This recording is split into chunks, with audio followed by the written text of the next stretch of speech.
निहारिका ने ऐसे बोलकर टंकी से एक जग पानी भरा और फिर उसने उसे सोती हुई राखी के मुंह पर दे मारा।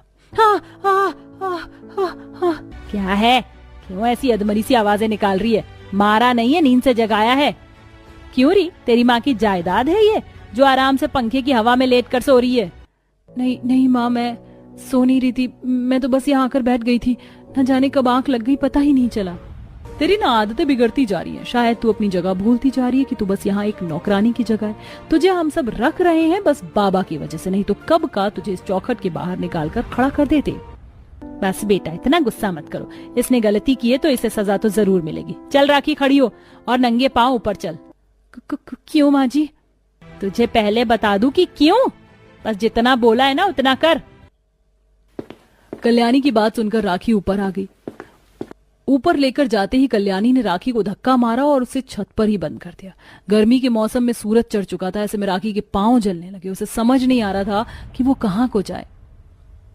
माँ, माँ दरवाजा खोलो, माँ यहाँ पाँव भी नहीं रखा जा रहा है, मेरे पाँव और पूरा शरीर। ऐसे ही सिलसिला जारी था और अब राखी की शादी हो चुकी थी। राखी के बाप ने अच्छे घराने का लड़का देखकर राखी की शादी की थी, लेकिन मायके के जुल्म मन में दबाए आई हुई राखी अपने ससुराल में भी बेहद ही घबरा रही थी। आजा मेरी प्यारी बहू। राखी बेटा, जब मैं तुझे देखकर आई थी तो वैसे तो तब भी दुबली पतली ही थी, लेकिन अब क्या हो गया बच्चे? तेरी आंखों के ये काले घेरे मेकअप के अंदर से भी नजर आ रहे, क्या बात है? माँ जी वो हो माँ, नई बहू से ऐसे सवाल कौन करता है? और भाभी अपने घर की बड़ी बहन है तो उन्हें हो सकता है मायका छोड़ने की टेंशन ज्यादा हो गई हो। आप भी ना माँ, बहुत ही सवाल करती हो। चलो भाभी, मैं आपको कमरे में छोड़ाती हूँ, सोने के बाद आपकी सारी थकान उतर जाएगी। शिखा ऐसे बोलकर राखी को उसके कमरे तक छोड़ आई। राखी अपने कमरे में जाकर बैठ गई। कुछ देर के बाद कमरे में उसका पति रोहन भी आ गया और अरे राखी, तुम सोई नहीं अभी तक? तुम्हारे तो चेहरे पर थकान साफ दिखाई दे रही है, चलो सो जाओ। नहीं, मुझे नहीं सोना, मुझे नींद नहीं आ रही है रोहन जी। अरे राखी, ऐसे डर क्यों रही हो? नहीं रोहन जी, मेरे पास मत आना, मैं ऐसे बैठी हुई ही सही हूँ।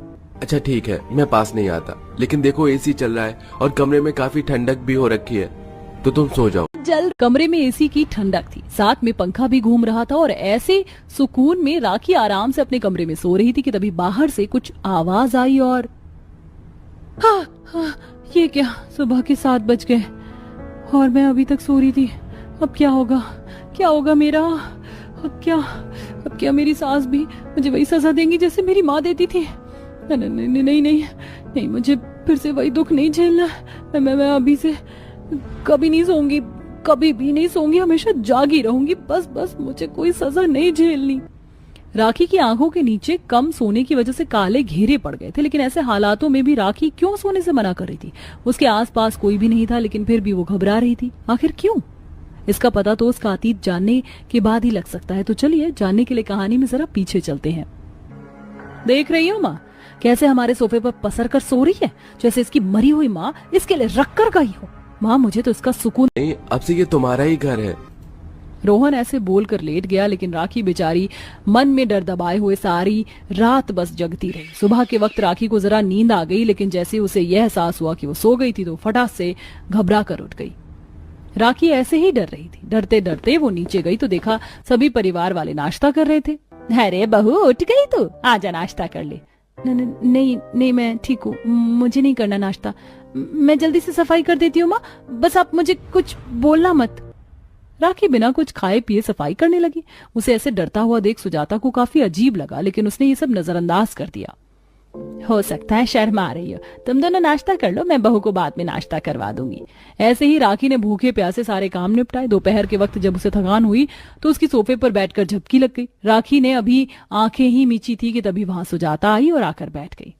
कितनी कमजोर हो गई है, पता नहीं रात को सही से सोई भी थी या नहीं। अब आंख लग गई है, सोने देती हूँ।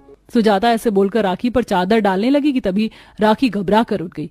माँ जी, मैं सोई नहीं थी, वो तो बस ऐसे ही। अरे बहू, कोई नहीं, क्या हो गया? अब अगर तू सो भी जाती तो? रसोई में काम है क्या? मैं जाती हूँ मैं। राखी डरते हुए रसोई में गई। पहले तो सुजाता इस बात को नजरअंदाज कर रही थी, लेकिन फिर उसे राखी की चिंता हुई और उसने इस बारे में रोहन से भी बात की। बेटा, बहू की हालत देख, कितनी अच्छी थी जब वो उसका रिश्ता मैंने तुझसे जोड़ा था, और अब ऐसी हो गई है।